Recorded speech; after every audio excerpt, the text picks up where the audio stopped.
साथियों नमस्कार। स्वागत है आप सभी का आपके अपने चैनल साइंस टॉप पे।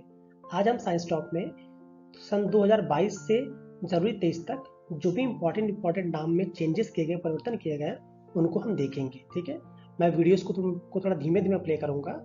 आप ये करिएगा, जैसे क्वेश्चन दिख जाता है आपको, आप वीडियो को पॉज करिए और कोशिश ये क्या करिए कि आप क्वेश्चन का आंसर देने की कोशिश किया करिए। ठीक है, और अदरवाइज उसका तो आंसर हम देखेंगे ही। ठीक है, आइए पहला क्वेश्चन देखते हैं हम। हाल ही में केंद्र सरकार ने राजपथ का नाम बदलकर क्या रखा है? ठीक है, आपको पता है जो राजपथ है वो दिल्ली में है, तो केंद्र सरकार ने राजपथ का नाम बदलकर क्या रखा है? ऑप्शन है हमारे मोदी पथ, किसान पथ, महात्मा पथ या कर्तव्य पथ। आपको अच्छी तरह पता होगा कि हाल ही में जो केंद्र सरकार है उन्होंने राजपथ का नाम बदलकर कर्तव्य पथ रख दिया है। क्या रखा है? कर्तव्य पथ। ठीक है, आइए थोड़ा इसकी व्याख्या देखते हैं।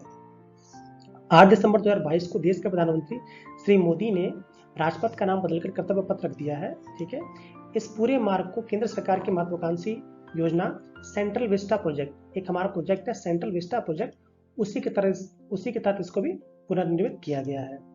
इसी दिन प्रधानमंत्री जी ने इंडिया गेट पर नेताजी सुभाष चंद्र बोस की प्रतिमा का अनावरण भी किया है। ठीक है, मतलब इंडिया गेट के सामने ही जो नेताजी सुभाष चंद्र बोस की प्रतिमा का उन्होंने अनावरण भी किया है। आइए थोड़ा इनके बारे में देख लेते हैं। नेताजी सुभाष चंद्र बोस का जन्म हुआ था वो 23 जनवरी 1887 को उड़ीसा के कटक में हुआ था। ठीक है, जो बंगाल में था। उनके जन्म दिवस के रूप में, जो उनका जन्म दिवस है उसको हम भारतीय पराक्रम दिवस के रूप में मनाते हैं। किस दिवस के रूप में मनाते हैं? पराक्रम दिवस। तो याद रखिएगा 23 जनवरी को हम किस दिवस के रूप में मनाते हैं? पराक्रम दिवस के रूप में मनाते हैं। और राजपथ का नाम क्या कर दिया गया? कर्तव्य पथ कर दिया गया। और किस प्रोजेक्ट के अंदर किया है? ये सेंट्रल विस्टा प्रोजेक्ट के अंतर्गत किया गया। आइए हम अपना अगला प्रश्न देखते हैं। अगला प्रश्न कह रहा है किस देश ने फिर से अपनी राजधानी का नाम बदलकर अस्थाना कर दिया है? ठीक है, आपको अच्छी तरह पता होगा अभी 2019 में ही इसका नाम चेंज किया गया था। ठीक है, तो बोला जा रहा है किस देश ने अपनी राजधानी का नाम एक बार पुनः बदलकर अस्थाना कर दिया है? इसका सही आंसर है हमारा कजाकिस्तान। क्या नाम है? कजाकिस्तान। कजाकिस्तान ऐसा देश है 2019 में इन्होंने अपने उसका नाम पहले से ही अस्थाना था, उसकी राजधानी का नाम। उन्होंने उसको अपने एक राष्ट्रपति या कह सकते एक नेता के नाम पे उसका नाम उन्होंने नूर सुल्तान किया था। ठीक है, जिसको हाल ही में 2022 में फिर से इसका नाम क्या कर दिया गया है? कजाकिस्तान का अस्थाना कर दिया गया है। आइए हम इसकी व्याख्या देखते हैं। देखिए सन 2019 में पूर्व में कजाकिस्तान की राजधानी अस्थाना थी। क्या थी? अस्थाना थी। ठीक है, तत्कालीन राष्ट्रपति नूर सुल्तान नयरजायेव के सम्मान में वर्ष 2019 में राजधानी का नाम परिवर्तित करके नूर सुल्तान किया गया था। मतलब 2019 में इसका नाम अस्थाना से क्या किया गया था? नूर सुल्तान किया गया था। ठीक, याद रखिएगा। और फिर से इसको क्या चेंज कर दिया गया है? फिर से इसको अस्थाना ही कर दिया गया, तो इसको याद रखिएगा। कजाकिस्तान दुनिया का सबसे बड़ा लैंडलॉक देश है, मतलब भू संरक्षित देश कर सकते हैं, जिसकी कोई भी पानी के साथ सीमा मतलब ये समुद्र के साथ इसकी कोई सीमा नहीं लगती है। तो याद रखिएगा दुनिया का सबसे बड़ा लैंडलॉक देश कौन सा? हमारा कजाकिस्तान है। अब देखिए, अब वर्ष 2022 में पुनः इसकी राजधानी का नाम क्या कहते हैं? अस्थाना कर दिया गया है। और याद रखिए कजाकिस्तान दुनिया का सबसे बड़ा यूरेनियम का उत्पादक देश है। किसका उत्पादक देश है? यूरेनियम का। कजाकिस्तान दुनिया का सबसे बड़ा किसका उत्पादक देश है? आपका यूरेनियम का उत्पादक देश है। ठीक है, इसको आप याद रखेंगे। अगला प्रश्न हम देखते हैं। अगस्त 2021 में प्रधानमंत्री ने राजीव गांधी खेल रत्न पुरस्कार का नाम बदलकर क्या कर दिया है? ठीक है, आपको पता होगा कि राजीव गांधी खेल रत्न पुरस्कार ये खेल के क्षेत्र में सबसे बड़ा पुरस्कार माना जाता है।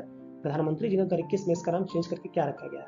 तो इसका नया नाम कर दिया गया है मेजर ध्यानचंद खेल रत्न पुरस्कार। क्या किया गया है?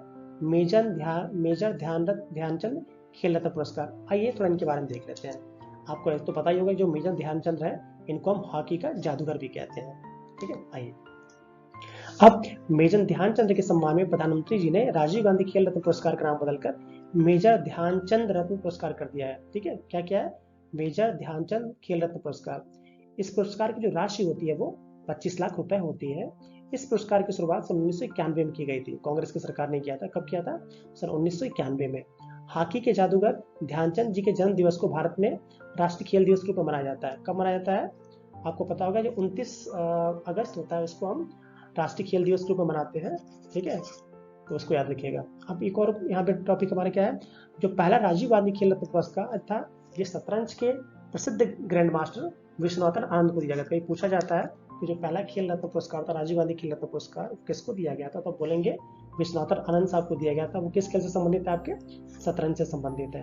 और हॉकी के जादूगर के जन्मदिन के जन्मदिन को क्या मनाते हैं हम? राष्ट्रीय खेल दिवस के रूप में मनाते हैं। आइए हम अगला क्वेश्चन देखते हैं। अगला प्रश्न कह रहा है, हाल ही में विश्व स्वास्थ्य संगठन ने मंकी पॉक्स का नाम बदलकर क्या रखा गया है? मंकी पॉक्स पता है एक बहुत ही तेजी से बढ़ता हुआ डिजीज था, डिजीज हैवी। इसका नाम उन्होंने क्या रखा है?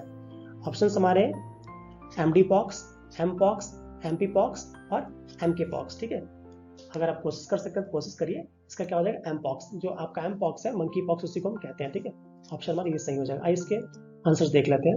हाल ही में, ठीक है, हाल ही में विश्व स्वास्थ्य संगठन, जिसको हम क्या कहते हैं? WHO कहते हैं। WHO, वर्ल्ड हेल्थ ऑर्गेनाइजेशन ने मंकी पॉक्स का नाम बदलकर एम पॉक्स कर दिया है। एम फॉर मंकी, पे फॉर पॉक्स। क्या किया है? मंकी पॉक्स का नाम बदलकर एम पॉक्स किया है। ठीक है, इतना याद रखिएगा। अब आपको पता है जो विश्व स्वास्थ्य संगठन WHO, इसकी स्थापना 7 अप्रैल 1948 को की गई थी। तो याद रखिएगा, WHO की स्थापना कब की गई है? 7 अप्रैल 1948 को। मतलब जस्ट जब आपका बना था विश्व स्वास्थ्य, जब आपका UNO बना था उसी समय 1945 में, जैसे ही आपका द्वितीय विश्व युद्ध समाप्त हुआ था, तब से इसकी रूपरेखा रखी गई थी। और हर साल जो 7 अप्रैल होता है, इसी दिन विश्व स्वास्थ्य दिवस के रूप में मनाया जाता है। किसके रूप में मनाया जाता है? विश्व स्वास्थ्य दिवस। तो याद रखिएगा 7 अप्रैल को हम क्या मनाते हैं? वर्ल्ड हेल्थ डे के रूप में भी मनाते हैं। और जो WHO है, इसका मुख्यालय कहाँ है? जिनेवा। जिनेवा कहाँ है? स्विट्जरलैंड में। तो याद रखिएगा WHO का मुख्यालय कहाँ है? जिनेवा, स्विट्जरलैंड में। और वर्तमान में इसके कितने सदस्य हैं? तो वर्तमान में WHO के 193 सदस्य हैं। फिर WHO का काम क्या होता है? WHO का मेनली काम होता है कि विभिन्न देशों को स्वास्थ्य संबंधी जागरूकता तथा स्वास्थ्य संबंधी समझ को विकसित कराने का ये कार्य करता है, मतलब प्रोत्साहन के रूप में कार्य करता है। ठीक है, आइए अपना अगला प्रश्न देखते हैं। अगला प्रश्न कह रहा है कि हाल ही में केंद्र सरकार ने जिम कॉर्बेट टाइगर रिजर्व का नाम बदलकर क्या रखा है? ठीक है, हाल ही में केंद्र सरकार ने जिम कॉर्बेट टाइगर रिजर्व का नाम बदलकर क्या रखा है? ऑप्शन हमारे Atal national park, Ramganga national park, Hailey राष्ट्रीय उद्यान और आपका उत्तराखंड नेशनल पार्क। तो आपको पता है जो जिम कॉर्बेट नेशनल पार्क है, ये कहाँ पे? उत्तराखंड में है। ठीक है, इसका मतलब ये नहीं कि उत्तराखंड हम लगा दें। ठीक है, आइए इसका सही ऑप्शन हमारा रामगंगा नेशनल पार्क। क्या है? Ramganga national park. और बाकी सारे ऑप्शन गलत है। आइए हम इसका वो देखते हैं, व्याख्या देखते हैं इसकी। देखिए, जो जिम कॉर्बेट नेशनल पार्क है, इसकी स्थापना सन 1936 में की गई थी। कब की गई थी? स्वतंत्रता से पूर्व 1936 में की गई थी। यह पार्क भारत का प्रथम नेशनल पार्क है। याद रखिएगा, भारत क्वेश्चन ये पूछता है कि भारत का प्रथम नेशनल पार्क कौन सा? क्या बोलेंगे आप? वो हमारा जिम कॉर्बेट नेशनल पार्क है। इसका सबसे पहले जो नाम था, जब इसकी स्थापना की, इसका नाम था हैली राष्ट्रीय उद्यान। क्या नाम था इसका? हैली राष्ट्रीय उद्यान, जिसका नाम 1957 में बदल के क्या रखा गया? Jim Corbett national park. क्या रखा गया? Jim Corbett national park. फिर से एक बार रिकॉल कर लेते हैं हम कि जो आपका जिम कॉर्बेट नेशनल पार्क था, इसकी स्थापना कब की गई थी? 1936 में की गई थी। इसका पहले का नाम क्या था? इसका पहले का नाम था हैली नेशनल पार्क। क्या नाम था? Hailey National Park. ठीक है, और ये भारत का पहला नेशनल पार्क था। और 1957 में इसका नाम बदलकर क्या कर दिया गया था? Jim Corbett national Park. ठीक है, और ये क्यों प्रसिद्ध है? यह बाघों के संरक्षण के लिए पूरे विश्व में प्रसिद्ध है। किसके लिए? एशियाई बाघ के संरक्षण के लिए। और हाँ, इसका नया नाम क्या है? रामगंगा राष्ट्रीय उद्यान। ठीक है, एक और बात याद रखिएगा, जो गंगा नदी की एक सहायक नदी है, कौन सी नदी? रामगंगा नदी। पीछे से क्वेश्चन आया है ये, जो गंगा नदी की सहायक नदी कौन सी? रामगंगा नदी। ये इसी पार्क से होकर बीच से होकर गुजरती है, इसीलिए इस पार्क का नाम क्या कर दिया गया है? रामगंगा नदी पार्क। ठीक है, रामगंगा पार्क। आइए देखते हैं नेक्स्ट अगला क्वेश्चन। हम देखते हैं कि प्रवर्तित नाम कह रहा है कि हाल ही में उत्तर प्रदेश सरकार ने काकोरी कांड का नाम बदलकर क्या रखा है? काकोरी कांड बहुत फेमस था। ठीक है, देखिए, जो आपकी उत्तर प्रदेश सरकार है, उन्होंने काकोरी कांड का नाम बदलकर कर दिया है काकोरी ट्रेन एक्शन डे। क्या किया है? Kakori train action. ठीक है, अटल ट्रेन नहीं है, किसान ट्रेन नहीं है, और लखनऊ ट्रेन एक्शन ट्रेन भी नहीं। हाँ, ये बात याद रखिएगा, जो काकोरी छोटा सा स्टेशन है वो लखनऊ के अंदर ही आता है। ठीक है, बट हमारा उन्होंने जो काकोरी कांड है उसका नाम परिवर्तित करके क्या किया है? Kakori train action. ठीक है, ये 1925 की बहुत ही क्रांतिकारी और ऐतिहासिक घटना थी। आइए इसके बारे में थोड़ी सी जानकारी लेते हैं। उत्तर प्रदेश सरकार ने काकोरी कांड का नाम बदलकर काकोरी ट्रेन एक्शन कर दिया है, जो आप पहले सुन चुके हैं। इसमें क्रांतिकारियों द्वारा ब्रिटिश राज्य के विरुद्ध भयंकर युद्ध छेड़ने की इच्छा से हथियार खरीदने के लिए ब्रिटिश सरकार का खजाना लूटने की एक ऐतिहासिक घटना थी, जो 9 अगस्त 1925 को घटी थी। कब घटी थी? 9 अगस्त 1925 को घटी थी। ठीक है, अब इसको किसने पारित किया था? तो हिंदुस्तान रिपब्लिकन एसोसिएशन, HRA बोलते हैं शॉर्ट में, HRA, हिंदुस्तान रिपब्लिकन एसोसिएशन के केवल 10 सदस्यों ने इस पूरी घटना को अंजाम दिया। मात्र 10 लोगों ने ही पूरी अंग्रेजों को हिला दिया था। ठीक है, इसी प्रकरण के चलते राजेंद्र लाहिड़ी, पंडित राम प्रसाद बिस्मिल, अशफाक उल्ला खां साहब और ठाकुर रोशन सिंह को मृत्युदंड की सजा दी गई थी, जिसमें इन तीनों को तो लाड़ी जी को छोड़ के इन तीनों को सीधे फांसी की सजा दी गई थी, राम प्रसाद बिस्मिल जी, अशफाक उल्ला खां साहब और आपका ठाकुर रोशन सिंह को। ठीक है, और जिस ट्रेन में इन्होंने ट्रेन डकैती डाली थी उस ट्रेन का नंबर था 8 डाउन सहारनपुर लखनऊ पैसेंजर का। पीसेस में क्वेश्चन आया है, उस ट्रेन का नाम क्या था? ट्रेन का नाम था 8 down Saharanpur Lucknow passenger train. ठीक है, उन्होंने किया था कि काकोरी स्टेशन से चढ़ गया तो उससे पहले लूट के ही उसको खत्म कर दिया था। ठीक है, चलिए, इसमें करीब 40 लोगों की गिरफ्तारियां भी हुई थी। आइए हम अगला देखते हैं। अगला हमारा कह रहा है कि हाल ही में केंद्र सरकार ने मिड डे मील योजना का नाम क्या कर दिया है? मिड डे मील आपको पता है ना, मध्याह्न भोजन योजना, इसका नाम परिवर्तित करके क्या कर दिया है? देखिए ऑप्शन हमारे पीएम स्वास्थ्य योजना, पीएम पोषण योजना, ऐसे हो जाएगा, पीएम भोजन योजना या माता सबरी भोजन योजना। ठीक है, याद रखिएगा इसका नाम है पीएम पोषण योजना। क्या है? पीएम पोषण योजना। मिड डे मील का नाम कर दिया, क्या कर दिया गया है? पीएम पोषण योजना। ठीक है, आइए इसकी हम व्याख्या देख लेते हैं। कह रहा है केंद्र सरकार ने कक्षा 1 से 8 तक चलाई जा रही मिड डे मील, जिसको हिंदी में हम मध्याह्न भोजन योजना कहते हैं, का नाम बदलकर पीएम पोषण योजना कर दिया। क्या क्या? पीएम पोषण योजना। ऐसे कोरिलेट करिए कि सब में प्रधानमंत्री जी, मोदी जी प्रधानमंत्री वर्ड जोड़ ही दे रहे हैं, और चूंकि मिड डे मील से पोषण मिलता है तो इसी से याद करने का तरीका है कि पीएम पोषण योजना। अब मिड डे मील योजना शिक्षा मंत्रालय के अधीन आती है। पूछा गया क्वेश्चन ये कि मिड डे मील योजना किस मंत्रालय के अधीन आती है? शिक्षा मंत्रालय के अधीन आती है, जिसको पहले हम क्या बोलते थे? हम एचआरडी मंत्रालय बोलते हैं। ठीक है, अभी शिक्षा मंत्रालय याद रखिएगा। के तहत एक केंद्र प्रायोजित योजना है, जिसकी शुरुआत कब की गई थी? 1995 में। कब की गई थी? 1995। एक बार ये भी क्वेश्चन पूछा गया है कि मिड डे मील योजना कब स्टार्ट की गई थी? याद रखिएगा 1995 में की गई थी। तो इसका मुख्य उद्देश्य क्या है? इसका मुख्य उद्देश्य भूख तथा कुपोषण को समाप्त करना तथा स्कूलों में नामांकन और उपस्थिति में वृद्धि करना, ताकि खाने के चलते जो गरीब हैं या बेसहारा बच्चे हो बार बार स्कूल आए। ठीक है, और इसके साथ साथ जब सारे बच्चे एक ही साथ सारे बच्चे, सभी जाति के सभी पंथ के बच्चे एक ही साथ खाते हैं तो उनमें एक प्रेम और सद्भावना और ऊंच नीच की भावना भी कम होती है। ये भी एक इसका बहुत बड़ा रोल है मिड डे मील योजना का। इसके साथ साथ जो आपकी गांव की महिलाएं हैं, जो बेसहारा महिलाएं हैं, उनको रोजगार प्रदान करना भी इसका एक बहुत बड़ा रोल है। आइए नेक्स्ट हम देखते हैं। नेक्स्ट क्वेश्चन कह रहा है हाल ही में किस राज्य सरकार ने ड्रैगन फ्रूट का नाम बदलकर कमलम कर दिया है? ठीक है, आपको पता होगा कि जो ड्रैगन फ्रूट है एक बहुत ही चमत्कारिक फ्रूट होता है, जिसको हम सुपर फ्रूट भी कहते हैं। ठीक है, और ये ड्रैगन फ्रूट है। अब इसका नाम बदलकर कमलम जो किया है वो गुजरात सरकार ने किया है। क्यों किया है? क्योंकि आपको पता होगा कि जो ड्रैगन फ्रूट है, एक छोटा सा देश है वियतनाम, वियतनाम के बारे में आप जानते होंगे। वियतनाम एक छोटा सा देश है, यही इसका सबसे बड़ा प्रोड्यूसर है और सबसे बड़ा इसका एक्सपोर्टर भी है। प्रोड्यूस भी सबसे अधिक वही करता है और सबसे अधिक एक्सपोर्ट भी करता है। तो उसके एक्सपोर्ट को देख के, क्योंकि जो वियतनाम की जीडीपी है उसमें ड्रैगन फ्रूट के एक्सपोर्ट से बहुत ज्यादा पैसा आया है, मतलब उसको मिला है वियतनाम कंट्री को। तो वहीं से भारत सरकार ने ये देखा कि भैया हम भी तो इसको लगा सकते हैं। तो ड्रैगन फ्रूट एक ऐसा फ्रूट है जो भारत में, पूरे भारत में कहीं भी उग सकता है, केवल ठंडे स्थानों को छोड़कर। ठीक है, जैसे कश्मीर हो गया, हिमाचल हो गया, इन सब एरियाज को छोड़ दिया है तो लगभग हर जगह, इवन राजस्थान में भी ड्रैगन फ्रूट आपको उगाया जा सकता है। और ड्रैगन फ्रूट बहुत ज्यादा न्यूट्रिएंट से भरा होता है। ठीक है, और इससे बहुत ज्यादा बेनिफिट भी है। ठीक है, तो इसके प्रोत्साहन करने के लिए आपकी जो गुजरात सरकार है उसने इसका नाम क्या कर दिया है? कमलम फ्रूट, इसकी घोषणा कर रही थी गुजरात सरकार, याद रखिएगा। आइए हम इसकी व्याख्या देखते हैं। देखिए हाल ही में गुजरात सरकार ने ड्रैगन फ्रूट का नाम बदलकर कमलम कर दिया है। इसकी खेती करने वाले किसानों के लिए प्रोत्साहन की घोषणा की है। मतलब जो इसकी खेती करेगा उसको सरकार क्या देगी? कुछ ना कुछ स्टाइपेंड कह सकते हैं या फिर कुछ ना कुछ प्रोत्साहन राशि देगी। इसके स्वास्थ्य लाभों के कारण इसे सुपर फ्रूट भी कहा था। क्या कहा था? Super fruit. याद रखिएगा, पूछा जाए कि सुपर फ्रूट किसको कहा जाता है तो याद रखिएगा हम कमलम को इंडियन लैंग्वेज में, या फिर ड्रैगन फ्रूट को हम कहते हैं। ड्रैगन फ्रूट इसलिए कहते हैं कि उसका स्ट्रक्चर कुछ ड्रैगन की तरह है। कह रहा है फिलहाल में इस फल की खेती करने वाले राज्यों में मिजोरम राज्य सबसे ऊपर है। इंडिया में पूछा जाए कि कौन सा राज्य टॉप पे है तो याद रखिए मिजोरम राज्य टॉप पे है ड्रैगन फ्रूट की खेती में। और ड्रैगन फ्रूट का जो सबसे बड़ा उत्पादक और निर्यातक कौन सा? वियतनाम। कौन सा? वियतनाम, वही जो चाइना को हमेशा डराता रहता है और जिसने यूएसए को बिल्कुल हरा के भेजा। ठीक है, वही वियतनाम, छोटा सा देश। आइए नेक्स्ट देखते हैं। नेक्स्ट क्वेश्चन कह रहा है कि हाल ही में प्रसिद्ध पर्यटन स्थल माउंट हैरियट का नाम बदलकर माउंट मणिपुर कर दिया है। ये किस राज्य में स्थित है? ठीक है, एक माउंट हैरियट है। ठीक है, इसका नाम परिवर्तित करके क्या किया गया है? माउंट मणिपुर कर दिया गया है। ये किस राज्य में स्थित है? तो याद रखिएगा ये किस राज्य में स्थित है? अंडमान और निकोबार द्वीप समूह। कहाँ पे? अंडमान और निकोबार द्वीप समूह में। आइए इसके बारे में थोड़ी सी इसकी व्याख्या देख लेते हैं। हाल ही में केंद्र सरकार ने अंडमान निकोबार द्वीप समूह के माउंट हैरियट का नाम बदलकर माउंट मणिपुर कर दिया गया। क्यों किया गया है?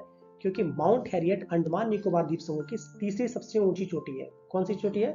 तीसरी नंबर की क्या है ये? सबसे ऊंची चोटी, इसको याद रखिएगा, तीसरी नंबर की सबसे ऊंची चोटी है, जहां मणिपुर के राजा मतलब उस टाइम के कुलचंद सिंह और 2 अन्य स्वतंत्रता सेनानियों को एंग्लो मणिपुर युद्ध कब हुआ था? 1891, याद रखिएगा कब हुआ था? 1891 में एंग्लो मणिपुर युद्ध हुआ था। उस समय इन लोगों को कैद कर लिया गया था। ठीक है, इस पूरे मार्ग को केंद्र सरकार की महत्वाकांक्षी, सॉरी ये थोड़ा अलग क्वेश्चन का हो गया। ठीक है, तो याद रखिएगा कि जो मणिपुर था, मणिपुर के राजा और उनके कुछ स्वतंत्रता सेनानी यहाँ पे पकड़ लिए गए थे, उनको कैद कर दिया गया, तो उन्हीं को याद करने के लिए बार बार, ठीक है, उन्हीं की याद में जो माउंट आपका हैरियट था उसका नाम क्या कर दिया है? माउंट मणिपुर कर दिया गया है। ठीक है, और मणिपुर में स्वतंत्रता सेनानियों की स्मृति में 23 अप्रैल को क्या मनाया जाता है? खोंगजोम दिवस। क्या मनाया जाता है? खोंगजोम दिवस मनाया, इसको याद रखिएगा। ठीक है, चलिए नेक्स्ट क्वेश्चन देखते हैं। नेक्स्ट क्वेश्चन हमारा कह रहा है, हाल ही में गुजरात के केवड़िया रेलवे स्टेशन का नाम क्या कर दिया गया है? गुजरात में केवड़िया रेलवे स्टेशन का नाम क्या कर दिया है? अटल रेलवे नगर, एकता नगर रेलवे स्टेशन, सरदार रेलवे स्टेशन या प्रज्ञा रेलवे स्टेशन? अब आपको पता होगा इसका नाम क्या क्या है? Ekta Nagar railway station. ठीक है, क्यों किया गया है? आइए इसकी हम व्याख्या देख लेते हैं। गुजरात का केवड़िया रेलवे स्टेशन अब एकता नगर रेलवे स्टेशन के नाम से जाना जाएगा। ठीक है, क्यों जाना जाएगा? क्योंकि आइए देखते हैं इसको। आपको पता है विश्व की जो सबसे ऊंची प्रतिमा है वो कौन सी है? Statue of unity. कौन सी है? Statue of unity. ठीक है, वो कितनी मीटर है आपकी? 182 मीटर। 182 मीटर। विश्व की सबसे ऊंची प्रतिमा कौन सी है? Statue of unity. कितनी बड़ी है? 182 मीटर है। ठीक है, जिस जगह पर बनाई गई उस स्थान का नाम क्या था? केवड़िया कॉलोनी। मतलब जिस जगह पे स्टैच्यू ऑफ लिबर्टी की स्थापना की गई उस स्थान का नाम क्या है? केवड़िया कॉलोनी। ठीक है, अब उसका नाम भी बदलकर क्या कर दिया गया है? एकता नगर कॉलोनी कर दिया गया है। क्या किया गया? एकता नगर कॉलोनी कर दिया गया। अब जो स्टेशन है नियरेस्ट उसका नाम क्या है? किया गया? Ekta Nagar railway station. ऐसा क्यों किया गया है? क्योंकि जो आपका जो स्टैच्यू ऑफ यूनिटी है, किसकी यूनिटी है? सरदार वल्लभ भाई पटेल की। और उन्होंने आज़ादी के समय लगभग 560 देसी रियासतों को जोड़कर हमारे भारत के एकीकरण में बहुत बड़ा रोल दिया था। इसलिए उनकी जो कह सकते हैं उनका जन्म दिवस है 31 अक्टूबर, उसको हम एकता दिवस के रूप में मनाते हैं। किसके दिवस के रूप में? यूनिटी डे या एकता दिवस के रूप में मनाते हैं। याद रहेगा?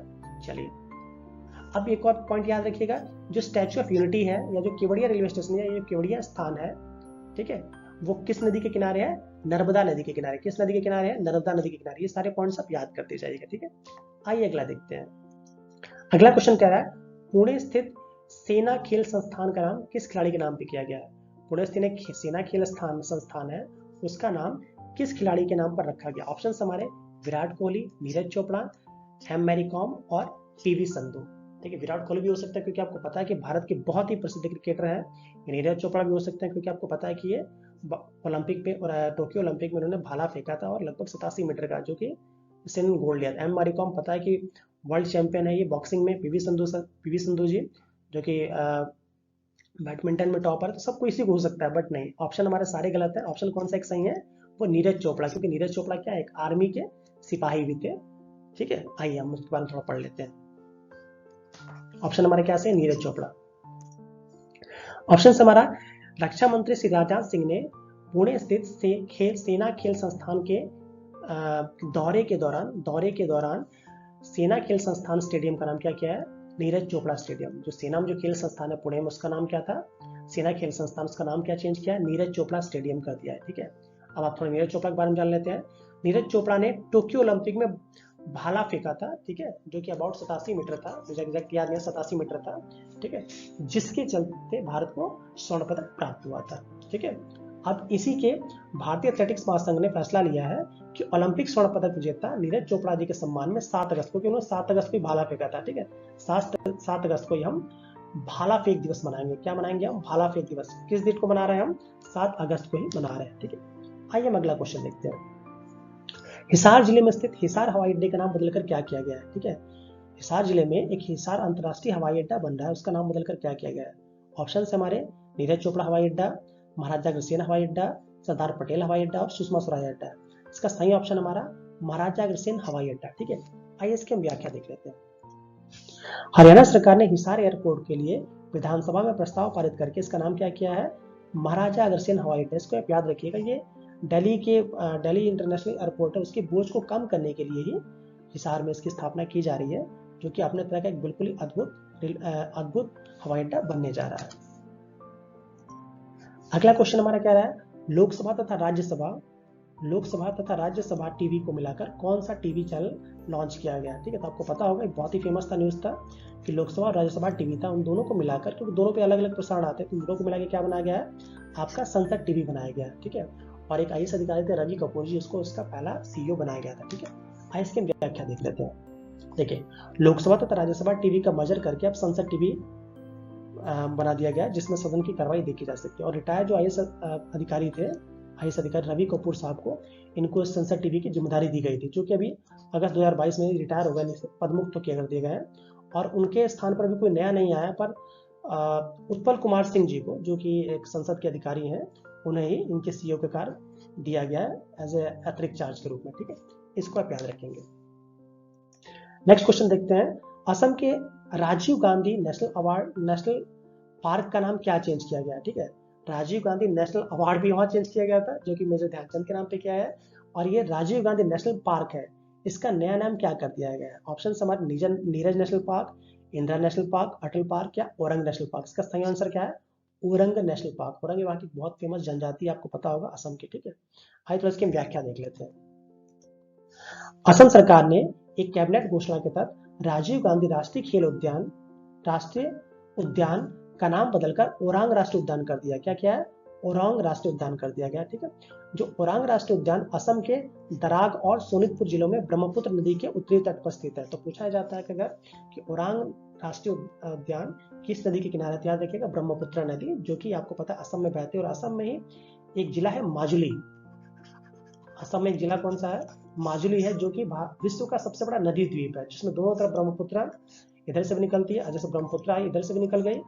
ठीक है, और बीच में एक जिला छोटा सा 18 से 13 किलोमीटर के बीच में पूरा जिला है, जिसको माजुली कहते हैं, जो कि विश्व का सबसे बड़ा नदी द्वीप है। ठीक है, तो अब ये कह रहा है यहाँ पर समृद्ध वनस्पति और जीव प्रजातियां पाई जाती हैं। ऑब्वियस सी बात है भाई, आपको पता है कि जो 7 सिस्टर्स है वहां पे वनस्पति और जीव की प्रजातियां बहुत ज्यादा पाई जाती हैं। इसमें मुख्यतः क्या है, एक सींग वाला गेंडा, ठीक है, पिग्मी हाथी और बाघ आदि भी शामिल है। ठीक है, चलिए नेक्स्ट क्वेश्चन देखते हैं हम। फेसबुक क्रिप्टो करेंसी लिब्रा का नाम बदलकर क्या हो गया। आपको पता है फेसबुक ने एक नई क्रिप्टो करेंसी लिब्रा लॉन्च की थी, अब उसका नया नाम चेंज कर दिया है। इसका नया नाम क्या है, डाइम। नया नाम क्या है इसका, डाइम है, डाइम। आपको पता होगा कि इसमें जो सबसे फेमस क्रिप्टो करेंसी का नाम क्या है, बिटकॉइन। क्या नाम है, बिटकॉइन है। बहुत सारी निकली है, बहुत सारी क्रिप्टो करेंसी, इसमें सबसे क्या है, बिटकॉइन बहुत ज्यादा फेमस हुई थी। ठीक है, बट हमें बिटकॉइन से मतलब नहीं है, हमें मतलब है कि फेसबुक ने जो क्रिप्टो करेंसी लॉन्च की थी लिब्रा, इसका नाम बदलकर क्या कर दिया गया, इसका नाम क्या क्या है, डाइम किया है। ठीक है, आइए नेक्स्ट देखते हैं। हाँ, इसकी व्याख्या देख लेते हैं। डाइम अमेरिकी social media company Meta platform किसका नाम है, फेसबुक का ही नया नाम है, द्वारा प्रस्तावित एक ब्लॉकचेन आधारित मुद्रा प्रणाली है डाइम, याद रखिएगा डाइम। ठीक, चलिए फेसबुक के CEO कौन है आपके, मार्क जुकरबर्ग साहब हैं, और फेसबुक का नया नाम क्या है, मेटा प्लेटफॉर्म। क्या नाम है, मेटा प्लेटफॉर्म, इसको याद रखेंगे आप। अगला क्वेश्चन देखते हैं, हाल ही में चिनानी राष्ट्रीय सुरंग का नाम बदलकर क्या किया गया है। ठीक है, जो चिनानी राष्ट्रीय सुरंग है, इसका नाम बदलकर क्या किया गया, बहुत ही तेज न्यूज में था, इसका नाम कर दिया गया है श्यामा प्रसाद मुखर्जी टनल। क्या क्या है, श्यामा प्रसाद मुखर्जी टनल। चिनानी राष्ट्रीय सुरंग कहाँ है, ये आपको जम्मू कश्मीर राज्य में है, सॉरी यूनियन टेरिटरी जो राज्य है उसमें किया गया। ठीक है, इसकी व्याख्या देख लेते हैं। जम्मू कश्मीर में नेशनल हाईवे 44, नेशनल हाईवे कौन सा, 44 पर स्थित चिनानी राष्ट्रीय सुरंग का नाम बदलकर डॉक्टर श्यामा प्रसाद मुखर्जी करने की घोषणा की गई है, कर दिया गया है। ठीक है, ये कितनी बड़ी है, यह लगभग 9 मीटर लंबी देश की सबसे लंबी सुरंग है। बहुत सी सुविधाएं इसमें दी गई है, इसकी व्याख्या बाद में देख लीजिएगा। ये 9 किलोमीटर लंबी देश की सबसे लंबी सड़क सुरंग है। ठीक है, जो उधमपुर को जम्मू के रामबन से जोड़ती है। किसको जोड़ती है, उधमपुर जिला है उसको जम्मू के रामबन से जोड़ती है। थोड़ा श्यामा प्रसाद मुखर्जी के बारे में देख लेते हैं। श्यामा प्रसाद मुखर्जी स्वतंत्र भारत के पहले उद्योग एवं आपूर्ति मंत्री थे। हाल ही में ईपीएफओ में कई क्वेश्चन आया था ये कि भारत के पहले स्वतंत्र भारत के पहले उद्योग एवं आपूर्ति मंत्री कौन थे, तो आपके श्यामा प्रसाद मुखर्जी थे। ठीक है, चलिए नेक्स्ट क्वेश्चन देख लेते हैं हम। गुजरात के अहमदाबाद में स्थित मोटेरा स्टेडियम का नाम बदलकर क्या किया गया। ठीक है, तो बहुत फेमस हुआ था जो आपका गुजरात में स्थित मोटेरा स्टेडियम, इसका नाम क्या किया गया है, आपका नरेंद्र मोदी स्टेडियम किया है। ठीक है, और यहीं पे हमारा एक प्रोग्राम हुआ था नमस्ते ट्रम्प यहीं पे किया था, ठीक है, ट्रम्प के सम्मान में यहीं पे स्टार्ट किया गया था। इसके साथ साथ जब मोदी जी वहां गए थे तो वहां पे हाउडी मोदी किया गया था, ठीक है। चलिए आइए देखते हैं नेक्स्ट। इसकी व्याख्या क्या है? नरेंद्र मोदी स्टेडियम भारतीय क्रिकेट स्टेडियम है जो गुजरात के अहमदाबाद के मोटेरा में स्थित है। कहाँ स्थित है? अहमदाबाद के मोटेरा में। और याद रखिएगा दुनिया का सबसे बड़ा क्रिकेट स्टेडियम, क्वेश्चन ये आता है कि दुनिया का सबसे बड़ा क्रिकेट स्टेडियम कौन सा है, तो आप बोलेंगे आपका नरेंद्र मोदी क्रिकेट स्टेडियम। और इसकी क्षमता कहते हैं, इसकी क्षमता है 1,32,000 दर्शक इसमें एक बार में बैठ सकते हैं। बाप रे बाप। हाँ, ये नेक्स्ट क्वेश्चन देखते हैं। नेक्स्ट क्वेश्चन कह रहा है हाल ही में पंजाब के मोहाली अंतर्राष्ट्रीय हॉकी स्टेडियम का नाम बदलकर किसके नाम पर रखा गया है, ठीक है। पंजाब के मोहाली अंतर्राष्ट्रीय हॉकी स्टेडियम, आपको याद होगा मोहाली में अक्सर क्रिकेट मैच होता है, ठीक है, चंडीगढ़ में है वो। हाल ही में पंजाब के मोहाली अंतर्राष्ट्रीय हॉकी स्टेडियम का नाम बदलकर किसके नाम पे किया गया है, तो इनका ये किया गया बलबीर सिंह सीनियर के नाम पे। किसके नाम पे? बलबीर सिंह सीनियर के नाम पे ही इनका नाम परिवर्तित किया है, ठीक है। चलिए इनके बारे में कुछ जान लेते हैं। बलबीर सिंह सीनियर साहब बहुत ही बड़े या बहुत ही करिश्माई, ध्यानचंद जी के बाद मैं जानता हूँ यही सबसे बड़े कह सकते हैं करिश्माई हॉकी के प्लेयर थे। आइए थोड़ा इनके बारे में देखते हैं। मोहाली का अंतर्राष्ट्रीय हॉकी स्टेडियम अब पद्मश्री बलबीर सिंह सीनियर के नाम से जाना जाएगा। किसके नाम से जाना जाएगा? बलबीर सिंह सीनियर के नाम से। बलबीर सिंह सीनियर ने 3 बार ओलंपिक चैंपियन बनने के लिए भारतीय हॉकी टीम में अहम भूमिका निभाई थी और आज तक उनका ओलंपिक का रिकॉर्ड कोई नहीं तोड़ पाया। इन्होंने 6 गोल किए थे नीदरलैंड के खिलाफ। कितने गोल किए थे? 6 गोल किए थे, सॉरी 6 या 5 किए थे, एग्जैक्ट मुझे याद 6 या 5 किए थे, जो आज तक टूटा नहीं है, ठीक है। उन्होंने 1952 की ओलंपिक खेल में फाइनल मैच में 5 गोल किए थे, सॉरी। उन्होंने 1952 के ओलंपिक खेल में कितने गोल किए थे? 5 गोल, जो आज तक टूटा नहीं है, ठीक है। आइए नेक्स्ट देखते हैं। अगला क्वेश्चन कह रहा है हाल ही में भारी उद्योग एवं सार्वजनिक उद्योग मंत्रालय का नाम बदलकर क्या कर दिया गया है? ये तो सिंपल सा है, ये क्या किया गया? भारी उद्योग मंत्रालय। क्या किया गया है? भारी उद्योग मंत्रालय। 1 लाइनर टाइप का क्वेश्चन है। आइए नेक्स्ट देखते हैं। नेक्स्ट कह रहा है हाल ही में केंद्रीय मानव संसाधन मंत्रालय का नाम बदलकर क्या किया गया? आपको पता है जो केंद्रीय मानव संसाधन मंत्रालय है इसका नाम क्या है? शिक्षा मंत्रालय। इसको हम HRD मंत्रालय कहते थे, ठीक है। इसका नाम क्या कर दिया गया है? आपका शिक्षा मंत्रालय। आइए तो इसकी व्याख्या देख लेते हैं। मानव संसाधन एवं विकास मंत्रालय का नाम बदलकर शिक्षा मंत्रालय कर दिया गया है। इस मंत्रालय का नाम पहले भी शिक्षा मंत्रालय ही था, जिसे गौरतलब है कि सन 1985 में तत्कालीन प्रधानमंत्री श्री राजीव गांधी जी ने उस समय इस मंत्रालय का नाम मानव संसाधन विकास मंत्रालय किया था। मतलब पहले भी इसको हम शिक्षा मंत्रालय के नाम से जानते थे और 1985 में तत्कालीन प्रधानमंत्री श्री राजीव गांधी जी ने उसका नाम क्या कर दिया था? आपका मानव संसाधन विकास मंत्रालय। फिर से 2022 में इसमें क्या कर दिया गया? इसका नाम फिर से शिक्षा मंत्रालय कर दिया गया, ठीक है। आइए नेक्स्ट क्वेश्चन देखते हैं। दिल्ली के पर्यावरण भवन का नाम बदलकर क्या कर दिया गया है? ठीक है, दिल्ली के पर्यावरण भवन का नाम बदलकर क्या कर दिया गया? तो दिल्ली का जो पर्यावरण भवन उसका नाम क्या कर दिया गया? पंडित दीनदयाल अंत्योदय भवन। क्या किया गया है? पंडित दीनदयाल अंत्योदय भवन। आइए, ठीक है, नेक्स्ट क्वेश्चन देखते हैं। तुर्की देश का नया नाम क्या रखा गया है? जो तुर्की देश है इसका नया नाम क्या रखा गया? तुर्की है। क्या नाम है इसका? तुर्की। सारे ऑप्शन गलत है, इसका नया नाम क्या है? तुर्की है। जिसका हम देखो आपने अक्सर न्यूज में है, ये हाल ही में आपने सुना कि यहाँ पर बहुत ही भयंकर भूकंप आया हुआ है। देखिए तुर्की का नया नाम क्या है? तुर्की है। हाल ही में देश में भयंकर भूकंप आया था जिसने हमारे देश की सेना ने और NDRF की टुकड़ियों ने राहत एवं बचाव कार्य में भारी सहयोग प्रदान किया और इस मिशन का नाम क्या रखा गया था? ऑपरेशन दोस्त। याद रखिएगा कि जो भारत सरकार की जो NDRF ने जाके वहां पे बहुत अच्छा काम किया गया इसका राहत एवं बचाव का तुर्की में, तो उस ऑपरेशन का नाम क्या है? ऑपरेशन दोस्त रखा गया है, ठीक है। तुर्की की राजधानी क्या है? अंकारा। क्या राजधानी का नाम है? अंकारा। और उसकी मुद्रा क्या है? लीरा। मुद्रा क्या है? लीरा। क्योंकि न्यूज में इसलिए उसको देख लेते हैं। तुर्की की राजधानी क्या है? अंकारा और उसकी मुद्रा क्या है? लीरा।